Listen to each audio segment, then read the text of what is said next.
तुम गरीब लोगों की सेवा के लिए दुकान नहीं खोली है मैंने। मैं तुम्हारी दुकान चलने नहीं दूंगी। मैं तुम्हारी दुकान बंद करवा के ही रहूंगी। जबलपुर गांव के जंगल में बबली कौवी एक ठेले में गन्ने का जूस बेचा करती थी। उसकी दुकान बहुत अच्छे से चलती थी और गर्मी में तो ग्राहकों की हमेशा से भीड़ लगी रहती थी। बबली सबसे बहुत अच्छे से बात करती थी।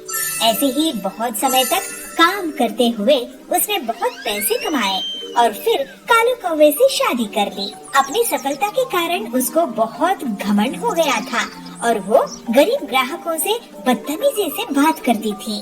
बबली दीदी, मुझे 2 ग्लास ताजा गन्ने का जूस देना। मैं आपको पैसा कल दे दूंगा। अगर कल पैसे देने हैं तो कल ही जूस पीना। तुम गरीब लोगों की सेवा के लिए दुकान नहीं खोली है मैंने। अरे बबली दीदी, आप ऐसे कैसे बात कर रही है? मैं तो आपका रेगुलर ग्राहक हूँ। देखो बंटी भैया, पैसे रखो और जूस पियो। और हाँ, आज से गर्मी शुरू हो रही है ना, आज से 20 रुपया ग्लास नहीं बल्कि 40 रुपया ग्लास गन्ने का जूस मिलेगा। इस तरह से बबली बहुत घमंड हो चुकी थी। गरीब ग्राहकों से पैसे रखवाती थी, फिर गन्ने का जूस देती थी। कोई गन्ने का जूस नहीं बेचा था जिसकी बबली फायदा उठा रही थी। लेकिन अगले ही दिन बबली की दुकान के सामने पीलू चिड़िया अपना गन्ने का जूस का ठेला खोलती है। उसकी दुकान चलती देखकर बबली उसे जलने लगती है। पीलू चिड़िया, तुम मेरे ठेले के सामने गन्ने का जूस क्यों बेच रही हो? मैं तुम्हारी दुकान चलने नहीं दूंगी। अरे सुंदरी दीदी, गुस्सा मत करो। जंगल में इतने ग्राहक हैं कि हम दोनों की दुकान अच्छे से चल सकती है। पीलू की बातें सुनकर बबली चुप हो जाती है। पीलू अपने ग्राहकों से बहुत अच्छे से बात करती थी, जबकि बबली अभी भी बहुत घमंड से रहती थी। जल्द ही पीलू की दुकान में भीड़ लगने लगती है, क्योंकि वो गन्ने का जूस को सिर्फ 15 रुपए में बेचा करती थी। ये पीलू तो बहुत ही चालाक निकली, सस्ते दामों में जूस बेच रही है। इसकी दुकान बंद करवा दूंगी। मैं भी दाम कम कर देती हूँ, लेकिन उतने पैसों में मैं गन्ने का जूस नहीं बेचूंगी, बल्कि केमिकल वाला नकली मिलावटी जूस बेचूंगी। ग्लास का जंबो साइज बड़ा देखकर जंगल वाले मेरे ही पास आएंगे और पीलू की दुकान बंद हो जाएगी। फिर ऐसा सोचकर बबली अपने घर में केमिकल वाला जूस तैयार करती है और मन ही मन बहुत खुश होती है।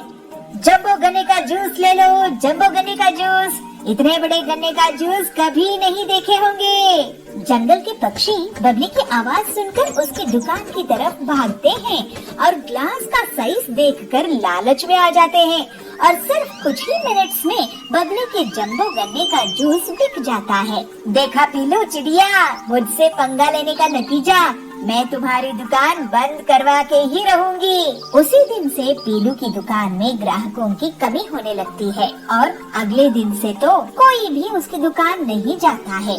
थोड़े ही दिनों में पीलू को दुकान बंद करने की नौबत आ जाती है। तभी एक दिन डॉक्टर हरिया उसकी दुकान पहुंचते हैं। पहले मुझे 1 गिलास जूस देना।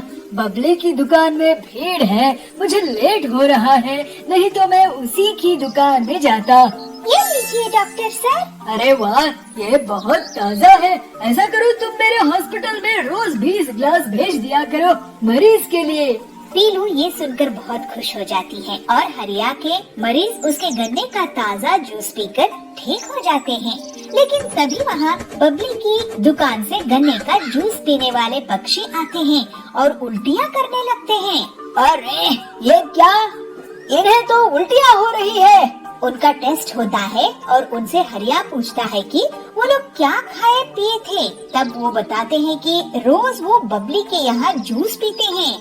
बबली, तुमने इस गन्ने की जूस में क्या मिलाया है? तुम्हें पता है सबको किडनी में स्टोन्स हो गए हैं, इन सब की तबीयत खराब हो गई है तुम्हारी दुकान का गन्ने का जूस पीकर। अरे ये लोग पीलू की दुकान का जूस पिया करते थे।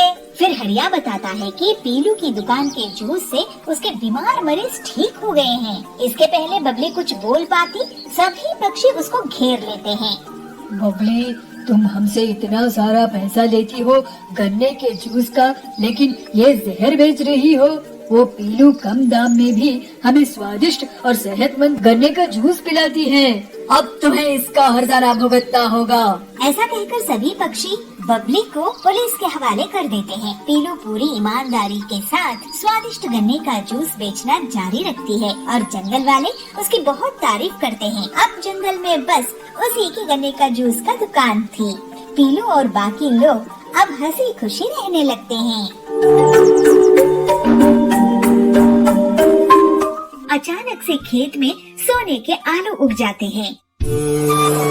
बंसीपुर गांव में बबलू कबूतर अपनी पत्नी पीलू चिड़िया के साथ रहता था। बबलू बहुत ही मेहनती था। वो साल भर मेहनत करके किसानी करता था। अपनी फसल बेचकर अपना घर चलाता था। पीलू, इस बार मैंने आलू की फसल बोई है और खाद और सिंचाई का भी खास ख्याल रखा है। तुम देखना, इस बार बहुत बढ़िया फसल होगी। भगवान करे ऐसा ही हो, नहीं तो अगर पिछली बार की तरह हमारी फसल बर्बाद हो गई तो हम जीने लायक नहीं बनेंगे। हमारे ऊपर वैसे ही बहुत उधार है। पीलू के घर के पास ही सुंदरी रहती थी। वो पीलू की गरीबी का मजा लेती थी। एक दिन सुंदरी कहती है, पीलू बहन, बबलू भाई, ये मैं क्या सुन रही हूँ? आप लोगों के ऊपर इतना उधार है। ऐसा करो पीलू बहन, मेरे घर आज कुछ मेहमान आने वाले हैं।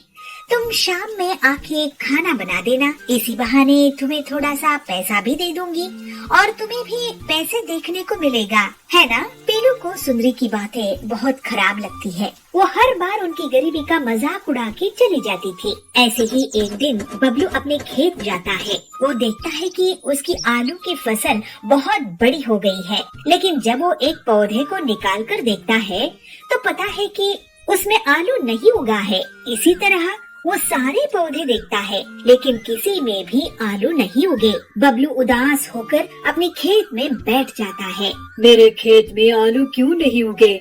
ऐसे तो मैं बर्बाद हो जाऊंगा। मेरे खेत में आखिर फसल क्यों नहीं होती है? ऐसे वो सोच में पड़ जाता है। ऐसे ही सोचते बबलू रोने लगता है। जैसे ही उसके आंसू मिट्टी में गिर जाते हैं तो अचानक से खेत में सोने के आलू उग जाते हैं। आश्चर्य होके बबलू कहता है, अरे भगवान, तेरे बहुत बहुत शुक्रिया। मेरे खेत में तो सोने के आलू उगाए हैं। अब मेरी गरीबी दूर हो जाएगी। फिर बबलू एक बोरी में सोने के आलू भर लेता है और घर लेकर जाता है।